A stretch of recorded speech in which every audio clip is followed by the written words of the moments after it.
Hello, my dear students. This is Sana here. As you know that we was discussing about the epithelial tissue.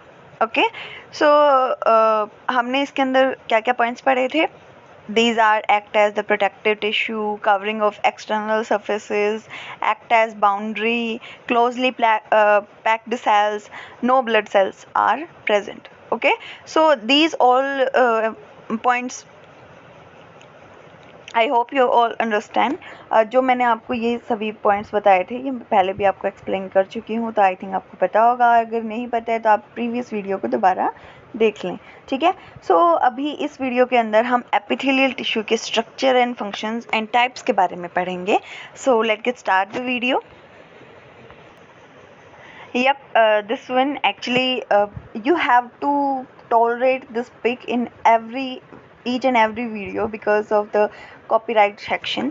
So that's why I have to add these peaks or did something personal in the video so that the videos could not be copyrighted. Okay.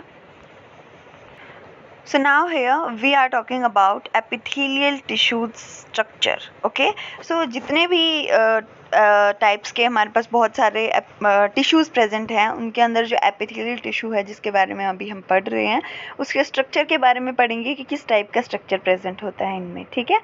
First point is that no और very less intercellular spaces. ये मैंने last time भी बताया था last slide के अंदर कि इनके अंदर इंटरसेलुलर स्पेस जो है वो बहुत कम प्रेजेंट होता है या फिर प्रेजेंट होता ही नहीं है, क्योंकि ये कंटिन्यूस शीट बनाते हैं, ठीक है, कंटिन्यूस शीट बनाते हैं। इस वजह से इनका इंटरसेलुलर स्पेस जो है वो बहुत ज़्यादा कम होता है इनके अंदर। You can see in the video दो जो लेयरिंग है इनके बीच में जो फ्री स्पेस है वो बहुत कम प्रेजेंट है या फिर प्रेजेंट होगा ही, ठीक है। और ये जो टू लेयर्स आपको दिखाई दे रही हैं, these two layers are called as the epithelial tissue and this orangish layer is called as the basement membrane, and after that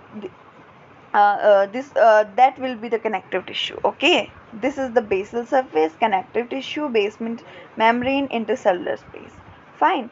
And the second point is that one surface is free, other is basal surface attached to the basement membrane. एक जो surface है यानी upper above वाला जो surface है वो free surface है, ठीक है। और जो बेसल सरफेस है इसका यानी जो लास्ट वाला जो बेसमेंट मेम्ब्रेन से कनेक्टेड है उसे हम बेसल सरफेस कहते हैं, ठीक है। सो इन जो इनका सरफेस है एपिथेलियल टिश्यू का वो जो अपर मोस्ट है वो फ्री होगा और जो लोअर मोस्ट है वो बेसल सरफेस होगा जो कि कनेक्ट होगा बेसमेंट मेम्ब्रेन से। Fine. After that the extra cellular fibrous basement membrane separates epithelial from underlying tissue. जो extra cellular fibrous basement present है, मेम्ब्रेन प्रेजेंट है, उसका काम क्या होता है, वो सेपरेट करती है एपिथेलियल टिश्यू को एपिथेलियल टिश्यू के नीचे जो टिश्यू प्रेजेंट है उससे, ठीक है। यानी ये लगा लीजिए कि ये दीवार है अदर टिश्यूज से जो एपिथेलियल टिश्यू है उसको अलग करने के लिए, ठीक है। आई होप आपको समझ आ गया होगा। स्ट्रक्चर इसका बिल्कुल सिंपल सा है, इसमें कुछ भी ऐसा नहीं है जो आपको बहुत ज़्यादा टफ लगे या फिर समझ में ना आए, ठीक है। Other one thing is more, मुझे आपको ये बताना था कि मैं आपको ये इंपॉर्टेंट चीज़ें कराती हूँ कि जैसे मैं आपको एपिथेलियल टिश्यू एक्सप्लेन कर रही हूँ, इनफ्लोरेसेंस एक्सप्लेन कर रही हूँ, फाइलोटेक्स एक्सप्लेन कर रही हूँ, पर जो भी मैं आपको एक्सप्लेन करती हूँ उनके जितने भी इम्पॉर्टेंट पॉइंट्स हैं जो आपको ध्यान में रखने पड़ेंगे पूरी थ्योरी लिखने के लिए, सो वो इम्पोर्टेंट पॉइंट्स मैं आपको कराती हूँ, क्योंकि अगर आपको एक वर्ड याद रहता है उस टॉपिक के बारे में तो उस एक वर्ड से आप उसके बारे में बहुत कुछ लिख सकते हो, ठीक है। तो इस वजह से जो ये इंपॉर्टेंट पॉइंट्स है मैं आपको ये बताती हूँ। इसका मतलब ये नहीं है कि आप अपनी जो बायोलॉजी बुक है उसको बिल्कुल ही कॉर्नर में फेंक दें, आपको उसे भी पढ़ना है साथ साथ, ताकि आप कुछ और एक्स्ट्रा अगर आपको मिले तो वो आप पढ़ सको। Okay, so let's move on. Here is where do we find epithelial tissues. हम एपिथेलियल टिश्यू को कहाँ देख सकते हैं या फिर हमारी बॉडी के अंदर कहाँ पे प्रेजेंट होते हैं, ठीक है। So first one is that lining of mouth. हमारे जो माउथ की लाइनिंग है वहाँ पे भी एपिथेलियल टिश्यू प्रेजेंट होते हैं, लेकिन बहुत ही ज़्यादा माइनर, बहुत ही ज़्यादा पतली सी लेयर प्रेजेंट होती है एपिथेलियल टिश्यू की, जो माउथ की लाइनिंग है हमारी वहाँ पर।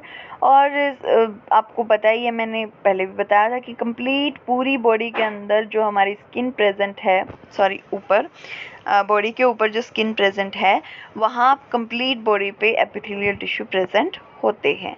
ठीक है। लंग एल्वेलाई, लंग्स की जो एल्वेलाई है उनकी कवरिंग के ऊपर प्रेजेंट होते हैं epithelial tissue, helps in the oxygen exchange. Okay. After that lining of blood vessels, blood vessels की जो लाइनिंग है वहाँ पर भी जो एपिथेलियल टिश्यू है वो प्रेजेंट होते हैं। इनके जब हम टाइप्स पढ़ेंगे एपिथेलियल टिश्यू के, तो आपको समझ आएगा कि एपिथेलियल टिश्यू भी बहुत सारे टाइप के होते हैं और उनके भी अलग अलग फंक्शन होते हैं और अलग अलग जगहों पर वो प्रेजेंट होते हैं। ठीक है। देन आफ्टर किडनी ट्यूब्यूल्स, ये भी हम थोड़ा सा डीप में पढ़ेंगे कि किडनी ट्यूब्यूल्स जो हैं वहाँ पर कौन सा एपिथेलियल टिश्यू प्रेजेंट होता है। ठीक है। यानी जो हमारी बॉडी में किडनी ट्यूब्यूल्स प्रेजेंट हैं उनकी कवरिंग पे भी एपिथेलियल टिश्यू प्रेजेंट होता है। After that epithelial tissues function क्या होता है एपिथेलियल टिश्यू का? Protects the underlying tissues and organs, ये हम पहले भी पढ़ चुके हैं कि जो टिश्यूज और ऑर्गन प्रेजेंट हैं उनको प्रोटेक्ट करना। ठीक है। Regulates the exchange of material between the body and the external environment and also between the different parts of the body. आपको पता है कि जैसे अगर हम घर बनाते हैं, लगा लीजिए, ठीक है, तो दीवारें बनाते हैं और एक गेट बनाते हैं, है ना। सो उसका काम क्या होता है गेट का, कि कौन पर्सन हमारे घर में आता है कौन नहीं आता है, उस चीज़ को देखना, है ना। जैसे बाहर हमारे बेल लगी होती है, तो जैसे ही बेल बजती है हम जाते हैं और देखते हैं कि कौन पर्सन है, और हम नहीं चाहते हैं कि कोई भी पर्सन जो है ये जो बाहर खड़ा है ये हमारे घर के अंदर आए, तो आप गेट नहीं खोलेंगे, है ना। यही काम जो है एपिथेलियल टिश्यू का होता है, वो रेगुलेट करता है कि कौन सी चीज़ अच्छी है हमारी बॉडी के लिए जो कि अंदर आनी चाहिए और कौन सी नहीं आनी चाहिए। So these regulate the exchange of materials between the body and the external environment. Okay. After that, the third point, absorb food and nutrition. ये आपका इम्पॉर्टेंट पॉइंट है कि जो ब्लड वेसल्स प्रेजेंट नहीं है एपिथेलियल टिश्यू में, उसके बावजूद जो ये है फूड और न्यूट्रिएंट्स को एब्जॉर्ब करने का काम करता है by the process of diffusion. Okay. Secrets chemicals like hormone, saliva, enzyme etcetera. ये जो कुछ हार्मोन्स हैं, chemical likes hormone, saliva, enzymes, ये सारी चीज़ें जो हैं वो एपिथेलियल टिश्यू जो है वो सिक्रीट कर सकता है। ठीक है। कैसे? कि देखो, जो स्लाइवरी ग्लैंड प्रेजेंट होता है हमारे माउथ के अंदर, जो स्लाइवा प्रोड्यूस करता है, which plays a very important role in our digestive system. ठीक है। सो एंजाइम्स को, हार्मोन्स को, स्लाइवा को प्रोड्यूस करने में हेल्प करता है, और बहुत सारे एपिथेलियल टिश्यू ऐसे हैं जो हार्मोन्स और एंजाइम जो हैं वो प्रोड्यूस करते हैं, जो कि बहुत ज़्यादा इंपॉर्टेंट है बॉडी की रेगुलेशन सिस्टम के लिए। Fine. After that the epithelial types, यानी एपिथेलियल टिश्यूज़ के कितने टाइप्स होते हैं हम अभी ये पढ़ेंगे। आपने आई थिंक 10th क्लास तक सिर्फ इतना पढ़ा होगा कि जो एपिथेलियल टिश्यू हैं वो स्क्वैमस, क्यूबोइडल और कोलुमनर टाइप होते हैं, मतलब ऊपर से जितना हम पढ़ सकते हैं। ठीक है। मतलब आउटर जो चीज़ें होती हैं सिर्फ वही पढ़ी थी हमने। इस वजह से कहते हैं कि 9th से आपका जो आगे की जर्नी है वो स्टार्ट हो जाती है, मेडिकल की, नॉन मेडिकल की, जो भी आप स्टार्ट करते हो वो स्टार्ट हो जाती है, क्योंकि 9th और 10th में आपका बेस बनता है। आपने एपिथेलियल टिश्यू के बारे में पढ़ा होगा, लेकिन जिन स्टूडेंट्स ने प्रीवियस क्लास में नहीं पढ़ा उनके लिए वो चीज़ें टफ हो जाती हैं कि भाई ये क्या चीज़ है, कैसे टाइप्स हैं। 10th क्लास में बहुत इजीली और बहुत अच्छे से एक्सप्लेन कर रखा है स्क्वैमस, क्यूबोइडल, कोलुमनर टिश्यूज़ के बारे में, बट कई जिनको नहीं पता है व्हाट टू डू नाउ, और जिनको पता है बहुत अच्छी बात है। सिंपल एपिथेलियम टिश्यू के बारे में अगर हम पढ़ें, देखो एपिथेलियल टिश्यू जो है वो 2 टाइप्स के होते हैं मेनली, सिंपल और कंपाउंड। ठीक है। सिंपल क्यों? क्योंकि एक मेन डिफरेंस लर्न कर लीजिए सिंपल और कंपाउंड के बीच में। सिंपल इसका मतलब one layer of epithelial tissue is present in these type of tissues, ठीक है, कि एक ही लेयर प्रेजेंट होती है उनके अंदर, तो उन्हें हम सिंपल एपिथेलियल टिश्यू कहेंगे। और अगर मल्टी लेयर्स प्रेजेंट होती हैं मोस्टली, तो उसे हम कंपाउंड एपिथेलियल टिश्यूज कहेंगे। Fine. So simple epithelial tissues के अंदर कितने टाइप्स के होते हैं, जैसे कि simple squamous, simple cuboidal, simple columnar, ठीक है। कंपाउंड एपिथेलियम के अंदर कैन बी स्ट्रैटिफाइड और ट्रांजिशनल। इसका मतलब भी आप जब कंप्लीट पढ़ेंगे उनके स्ट्रक्चर और फंक्शन के बारे में, तब आपको समझ में आएगा। First one is that stratified squamous, stratified cuboidal, pseudo stratified columnar and transitional. These four types of tissues are included in the compound epithelial tissue. Fine. अब वन बाय वन हम इनके बारे में थोड़ा सा डीप पढ़ेंगे, इनके स्ट्रक्चर के बारे में, इनके फंक्शंस के बारे में। So let get start with the simple squamous tissue.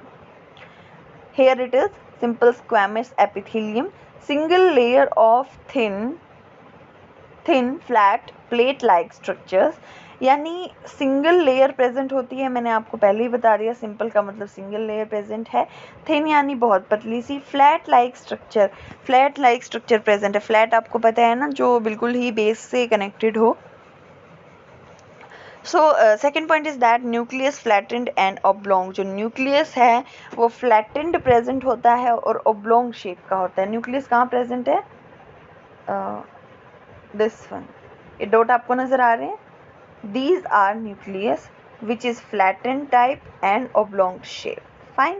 After that, third point, found in lining of। अब जो simple squamous epithelium tissue है वो कहाँ कहाँ पर पाए जाते हैं, that is most important।